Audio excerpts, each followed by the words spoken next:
ఓం మహాగణాధిపతయే నమః. ఓం గురుభ్యో నమః. ఓం శ్రీమాత్రే నమః. పరమేశ్వర స్వరూపమైనటువంటి జ్యోతిష వాస్తు మరియు ఇతర అనేకమైనటువంటి శాస్త్రములను మనకు అందించినటువంటి మహర్షులకి నమస్కారం. హయగ్రీవ హయగ్రీవ హయగ్రీవేతి యో వదేత్తస్య నిస్సరతే వాణి జన్మకన్యా ప్రవాహవత్ అరుణాం కరుణాతరంగితాక్షీం ధృతపాశాంకుశపుష్పబాణచాపాం అనిమాదిభిరావృతాం మయూకైః అహమిత్యేవ విభావయే భవానీం. శ్రీమాత్రే నమః. ప్రేక్షకులకి ఆ లలితాంబిక అమ్మవారి యొక్క అనుగ్రహం పరిపూర్ణంగా కలగాలని మనస్ఫూర్తి కోరుకుంటూ మనం ఈరోజు చెప్పుకోబోయే టాపిక్ ఏమిటి అంటే, ముఖ్యంగా రాహుగ్రహం.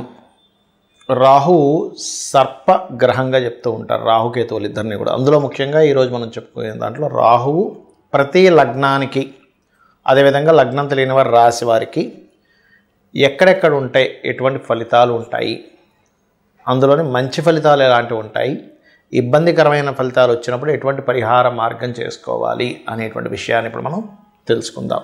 అయితే ఈ విషయాలు చెప్తుంది నేనైనప్పటికీ కూడా చెప్పేసిన సాక్షాత్ లలిత అమ్మవారిగా భావిస్తూ ఒక్కొక్క లగ్నము గురించి మనం తెలుసుకుందాం.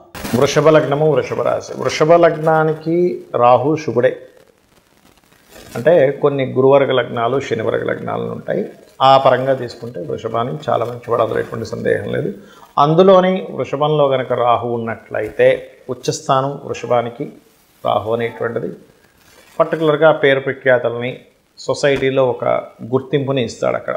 అందులో ముఖ్యంగా సినిమా ఫీల్డ్ ఇట్లాంటి వాటిలో గుర్తింపు ఇస్తాడు. అదే రెండవ స్థానంలో ఉన్నాడు రాహు. ఎవరు సాధించలేనటువంటి విధానంలో ధనాన్ని సాధించడం, ఎవరికి అసాధ్యం కానటువంటి దాంట్లో ధనం, ముఖ్యంగా ఆన్లైన్లో కావచ్చు. అలా ఆన్లైన్ అంటే మీరు ఏదో ప్యాకెట్లు లేకపోతే షేర్ మార్కెట్లు ఇవి కాదు, ఆన్లైన్ బిజినెస్ ఏదైనా సరే.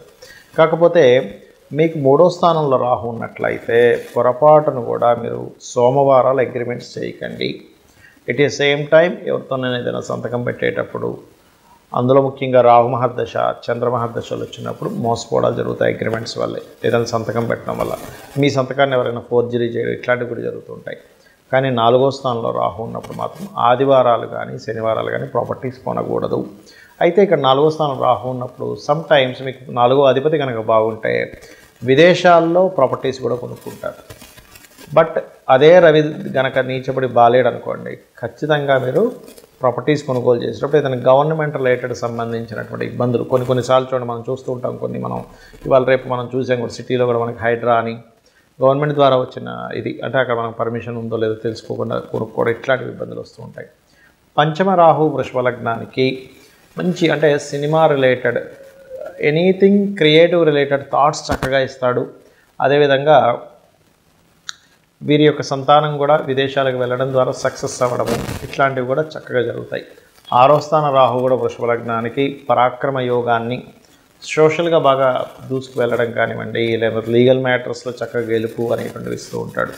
కాకపోతే ఏడవ స్థానంలో కనుక వృషభ లగ్నానికి కనుక రాహు ఉన్నట్లయితే ఖచ్చితంగా మీరు వివాహము చేసుకునే విషయంలోనే, జీవిత భాగస్వామిని ఎంపిక చేసుకునే విషయంలోనే, మరియు బిజినెస్ పార్ట్నర్షిప్స్ రిలేటెడ్ విషయంలో చాలా జాగ్రత్తగా ఉండాలి. అష్టమ రాహు ఆకస్మికంగా మార్పులను ఇస్తాడు వృషభ లగ్నానికి. భాగ్యరాహు మాత్రం దూర ప్రాంతాలకు వెళ్ళి ఎడ్యుకేషన్ రిలేటెడ్ సంబంధించిన విషయంలో కొంత స్ట్రెస్ని, కొన్ని ఆటంకాలను కలిగిస్తుంటాడు. దశమరాహు మీకు ఉద్యోగ సంబంధించిన విషయం ఒకటే కాకుండా వ్యాపారాలు కూడా చేసేటువంటి యోగాన్ని ఇస్తాడు మీకు వృషభ లగ్నానికి దశమంలో రాహు ఉన్నట్లయితే. కాకపోతే ఇక్కడ ఈ లాభంలో ఉండేటువంటి రాహు వృషభ లగ్నానికి మంచివాడే. కాకపోతే కొన్ని సందర్భాల్లో కొన్ని చేయకూడని కొన్ని పనులు ఇంకోరి ద్వారా మనం చేయడం వల్ల ఇబ్బంది వస్తుంది. అయితే ఇక్కడ 12వ స్థానంలో రాహు ఉన్నప్పుడు మాత్రం ఆఫ్టర్ మ్యారేజ్ తర్వాత కొన్ని జాగ్రత్తలు తీసుకోవాలి. అయితే ఇక్కడ మీరు నిత్యము చేయవలసినటువంటి దేవతా ఆరాధన, ముఖ్యంగా విష్ణువు యొక్క ఆరాధన చేయండి, అన్ని విధాలు బాగుంటుంది. ఇక్కడ రాహువు కేతువు ఛాయాగ్రహాలుగా చెప్పబడింది శాస్త్రంలో. అయితే ఈ ఛాయాగ్రహాలు ముఖ్యంగా జన్మజాతకంలో ఎక్కడైనా స్థితి పొందాయి అంటే మనం ఫస్ట్ ఆఫ్ ఆల్ మనం అర్థం చేసుకోవాలి ఏంటంటే, మీ లగ్నం నుంచి శుభత్వంగా ఉండేటువంటి ప్లేస్లో మిత్రక్షేత్రంలో ఉందా, శత్రుక్షేత్రంలో ఉందా అనేది ఫస్ట్ చూసుకోండి. అంతేగాని రాహు ఎక్కడుంటే అక్కడ ఖచ్చితంగా పాప ఫలితాలు ఇవ్వాలని రూల్ లేదు, కేతు ఎక్కడుంటే అక్కడ పాప ఫలితాలు ఇవ్వాలని రూల్ లేదు. ఇందులో మరొక విషయం ఏంటంటే, చాలామందికి కాలసర్ప దోషం అన్నది ఎక్కువగా చూసుకుంటూ ఉంటారు. ఒకటే గుర్తుపెట్టుకోండి, కాలసర్ప దోషం అనేటువంటిది కాలానికి సంబంధించింది. అంటే ఈ దేశంలో ఈ ప్రాంతంలో ఇలాంటివి జరుగుతాయని చెప్పడానికి మాత్రం దేశకాల సంబంధించిన వాటిని ఆ దేశానికి ఏ లగ్నం అవుతుంది, ఏ రాశి అవుతుందో చూసుకొని ఈ దేశంలో ఇప్పుడు సునామీలు వస్తాయనో, లేకపోతే భూకంపాలు వస్తాయనో, కరువు కాటకాలు ఉంటాయనో, గొడవలు జరుగుతాయనో ఇట్లాంటివి చెప్పడానికి చెప్పారు. కానీ జన్మజాతకానికి కాలసర్ప దోషం అప్లై చేయమని ఎక్కడ చెప్పలేదు. సర్పదోషాన్ని మాత్రం అప్లై చేయమని చెప్పారు. అది పర్టికులర్గా మీకు మేష, వృశ్చిక, అదేవిధంగా కర్కాటక, సింహ ఈ రాసుల్లో ఉన్నప్పుడు ఎక్కువగా సర్పదోషం ఎక్కువగా పనిచేస్తూ ఉంటుంది. అది ముఖ్యంగా గుర్తుపెట్టుకోండి.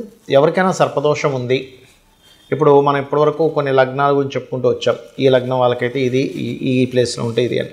కానీ లగ్నము, నక్షత్రము, రాశి ఏమీ తెలియదు. అప్పుడు ఏం చేయాలి అంటే సింపుల్గా మీకు సర్పదోషం ఉంది లేదు అనేటువంటిది సిమ్టమ్స్ ఏమిటి అంటే, ఒకటి విపరీతమైన కోపం వస్తూ ఉంటుంది. చిన్న చిన్న విషయాలకు కోపం రావడం జరుగుతూ ఉంటుంది. సంథింగ్ నెగటివ్ ఎనర్జీ తొందరగా మీకు అట్రాక్ట్ అవుతూ ఉంటుంది సర్పదోషం ఉన్నప్పుడు. అదేవిధంగా స్త్రీలకైతే మిస్క్యారేజ్ అవ్వడము, విదేశాలకి వెళ్ళాలి అనేటువంటి ఒక సంకల్పం తీసుకొని అక్కడికి వెళ్ళిన తర్వాత అక్కడ ఇబ్బంది పడడము, లేనట్లయితే ఇక్కడి నుంచి వెళ్ళేటువంటి ప్రయత్నం చాలా మట్టుకు మీరు ఎన్నిసార్లు ప్రయత్నం చేస్తున్నా ఫెయిల్ అవుతూ ఉండడము. అదేవిధంగా అదే సర్పదోషం కనుక కొన్ని అంటే మీకు మనకి ఇప్పుడు జాతక చక్రం లేదని మాట్లాడుకుంటున్నాం కాబట్టి సప్తమ స్థానం మీద పడితే కనుక ఒక్కొక్కసారి వారికి వివాహ జీవితంలోనే ఇబ్బందులు కలగడం లాంటివి జరుగుతూ ఉంటాయి. కాబట్టి మీరు దీనికి ఏం చేయాలంటే చాలా సింపుల్గా ఎవరికైనా సరే జాతకం తెలిసినా తెలియకపోయినా సర్పదోషం ఉందంటే దాని నివారణ మార్గం ఒకటి కాళహస్తికి వెళ్ళడం. ఆ ఈశ్వరానుగ్రహం రాహుకేతువులు పూజతో పాటు ముఖ్యంగా అక్కడ ఈశ్వరానుగ్రహం కలగడం వల్ల కాళహస్తికి వెళ్ళిన వాళ్ళకి శుభం కలుగుతుంది, గుర్తుపెట్టుకోండి. రెండవది నవగ్రహాలలో ఛాయాగ్రహాలైనటువంటి రాహుకేతు గ్రహాల దగ్గర దీపారాధన చేయడము. మీకు దగ్గరలో రావి చెట్టు ఉన్నట్లయితే రావి చెట్టు కిందన మనకి సర్ప ప్రతిష్ఠ చేసి ఉంటాయి కొన్ని, అక్కడికి వెళ్ళి చక్కగా ఒక చెంబు నీళ్ళలో పసుపు, కుంకుమ, గంధం వేసి కలిపి వాటి చుట్టూ ప్రదక్షిణాలు 3 కావచ్చు, లేనట్లయితే 11 కావచ్చు, 21 కావచ్చు, 41 కావచ్చు ప్రదక్షిణాలు చేసి వాటి మీద ఆ సర్పముల మీద వేయడము. అదేవిధంగా సర్ప సూక్త పారాయణము వినడం కానీ చేయడం కానీ చేయాలి. మరియు దీంతోపాటు ముఖ్యంగా మీరు చేయవలసినటువంటిది రాహువుకి అధిష్టాన దేవత అయినటువంటి దుర్గాదేవి యొక్క ఆరాధన, కేతువుకి అధిష్టాన దేవత అయినటువంటి గణపతి యొక్క ఆరాధన చేయాలి. అయితే ఇక్కడ ఎవరికైనా పర్టికులర్గా ఈ రాహుకేతువుల యొక్క ప్రభావం మరింత ఎక్కువగా ఉందండి, ఏం చేయాలి అని అనుకుంటే కనుక సింపుల్గా ఏం లేదు, మీరు కనీసం 6 నెలలకు ఒక్కసారైనా సరే కాళహస్తికి వెళ్ళి వస్తూ ఉండండి. ఈశ్వరానుగ్రహం ద్వారా కూడా దాని ప్రభావం పూర్తిగా తగ్గుతుంది.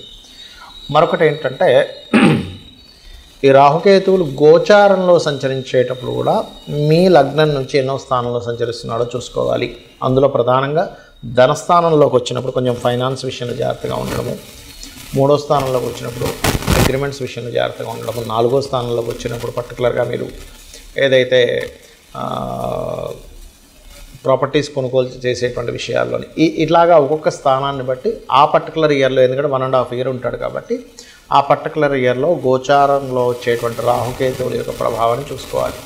అంటే కేతు కనుక అలా వచ్చినప్పుడు ఒకరికి రాహు కనుక వచ్చాడు 4th హౌస్లో, 2nd హౌస్లో, అలాంటప్పుడు అక్కడ అది కొంచెం ఆ యొక్క విషయాల్లో ఆశను పెంచడము ఇట్లాంటివి ఇస్తూ ఉంటుంది. బట్ ఏదేమైనప్పటికీ కూడా మీ పర్సనల్ చార్ట్లో ఉండేటువంటి కాంబినేషన్స్ని, గోచారంలో ఉండేటువంటి గ్రహాలని మిళితం చేసుకొని చూసుకోవాలి.